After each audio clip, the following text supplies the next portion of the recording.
आप सभी दर्शकों को महाशिवरात्रि पर्व की हार्दिक बधाई एवं शुभकामनाएं। आज हमारे स्टूडियो में आए हुए हैं ज्योतिषाचार्य शशि रंजन तिवारी जी। आचार्य जी, आपका हमारे स्टूडियो में बहुत बहुत स्वागत है।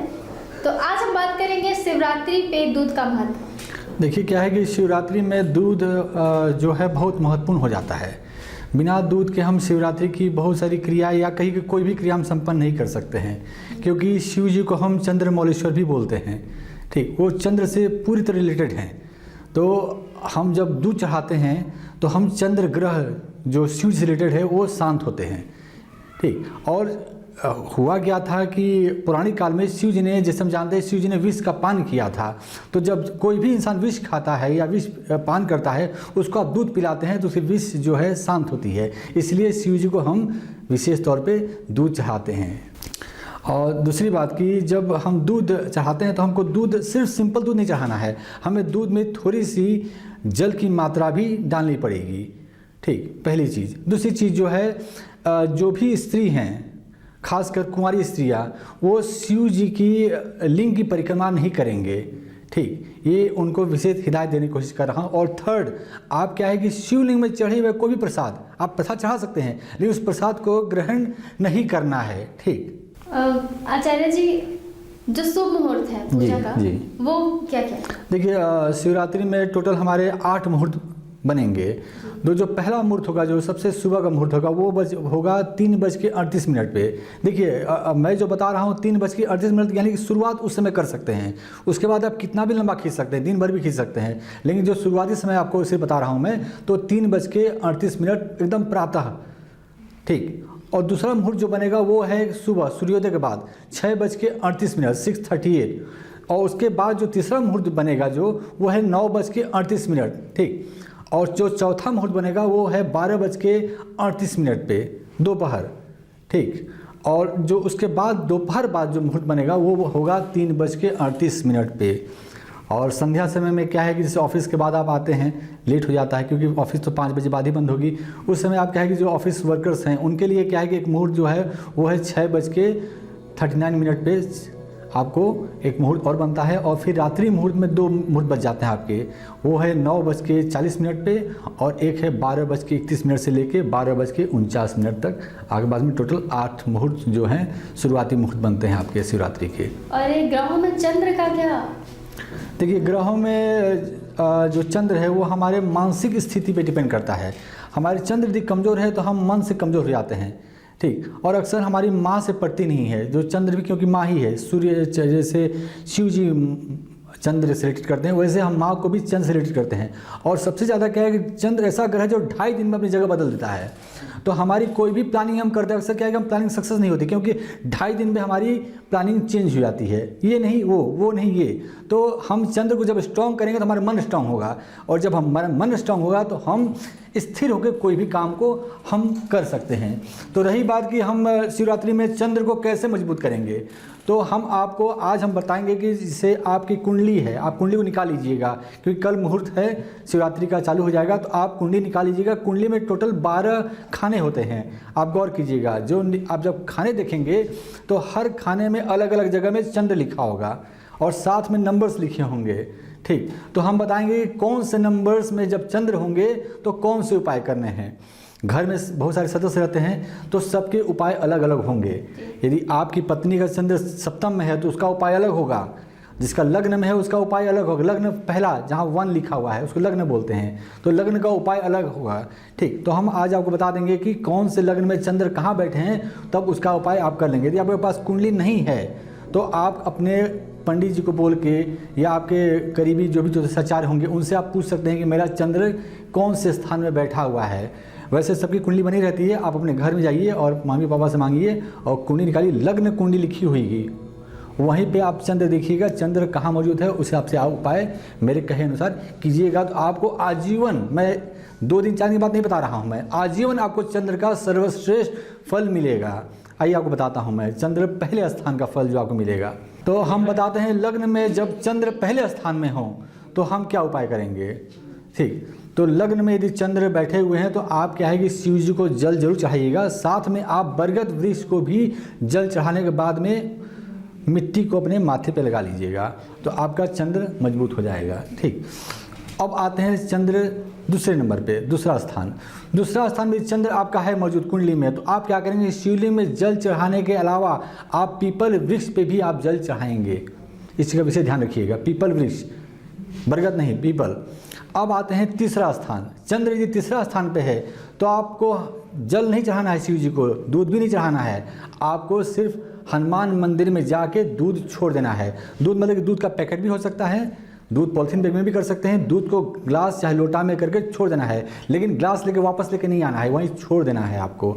ठीक, तो ये तीसरे स्थान में बैठे हुए चंद्र का उपाय मैं आपको बता रहा हूँ। अब आते हैं चौथे स्थान पे चंद्र यदि मौजूद हैं तो आप दूध चढ़ाएंगे नहीं शिव जी पे, आप दूध का दान करेंगे।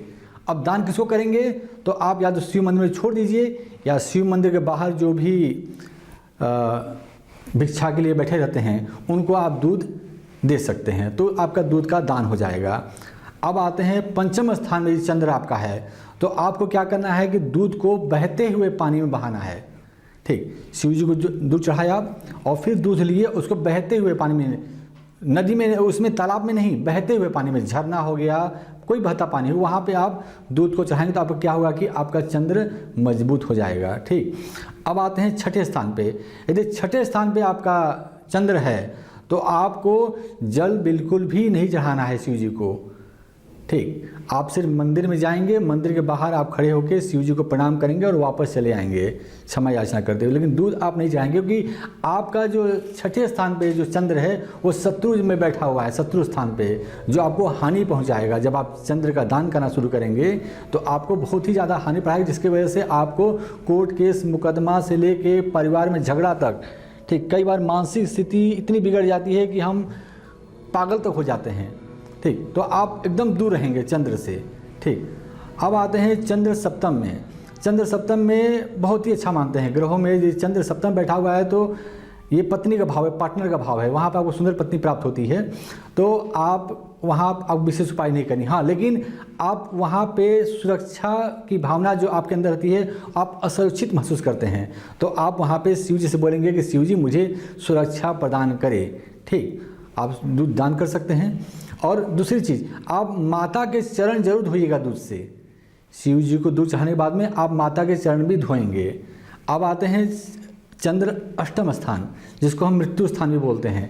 ठीक, वो हमें बहुत कष्ट देता हुआ स्थान, उस स्थान को यदि हम दूषित है तो हमें अनेक प्रकार की, नाना प्रकार की कष्ट भोगनी पड़ती है। मृत्यु तुल्य कष्ट जिसको बोलते हैं। कई बार मृत्यु नहीं होती है, लेकिन हम इतने दिन में कष्ट भोगते हैं कि लगता है कि हम मर ही रहे हैं, रोज रोज मर रहे हैं, दिन में 50 बार मरते हैं। तो मृत्यु तुल्य कष्ट वो तब प्राप्त होता है जब आपका चंद्र अष्टम में होगा, गुप्त स्थान पे। ठीक, तो वहाँ पे आप क्या करेंगे, दूध तो आप चढ़ाएंगे शिव जी को, साथ में माता को दूध, माता से दूध लेकर आप खुद ग्रहण करेंगे। ठीक, माता को दूध नहीं पिलाना है, माता से दूध लेके आपको ग्रहण करनी है। ठीक, अब आते हैं चंद्र नवम भाव, जिसको हम भाग्य स्थान बोलते हैं। यदि चंद्र नवम स्थान में, भाग्य स्थान में है, तो आप दूध चढ़ाने के बाद में दूध का तिलक करेंगे यहाँ पे। ठीक, आज्ञा चक्र पे।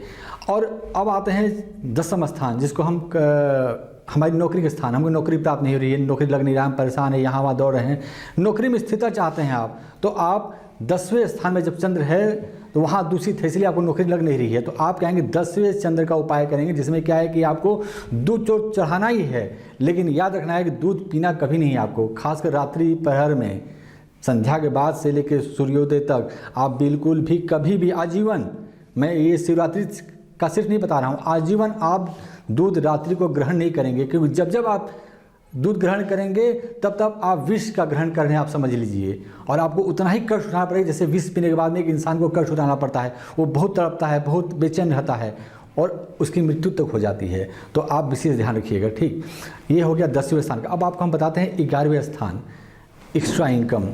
ठीक, ज़्यादा पैसा चाहिए। ठीक, तो हम 11वें चंद्र है उसका उपाय करेंगे। तो 11वें चंद्र क्या है कि आप शिव मंदिर में दूध चढ़ाने के बाद में दूध का दान भी कर दीजिएगा, यानी छोड़ाइएगा, वहीं पे मंदिर स्थान में स्थापित कराइएगा। ठीक, तो आपका 11वां स्थान मजबूत हो जाता है। अब आते हैं हम 12वां स्थान। ठीक, जहाँ इसको हम व्यय स्थान बोलते हैं, जहाँ से हमको नुकसान के बारे में पता चलता है कि किस प्रकार का नुकसान करेंगे।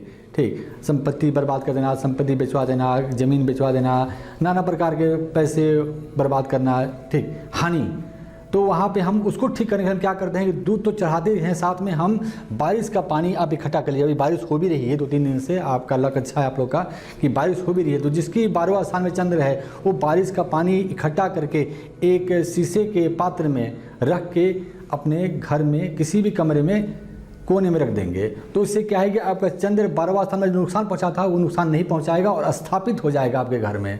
ठीक,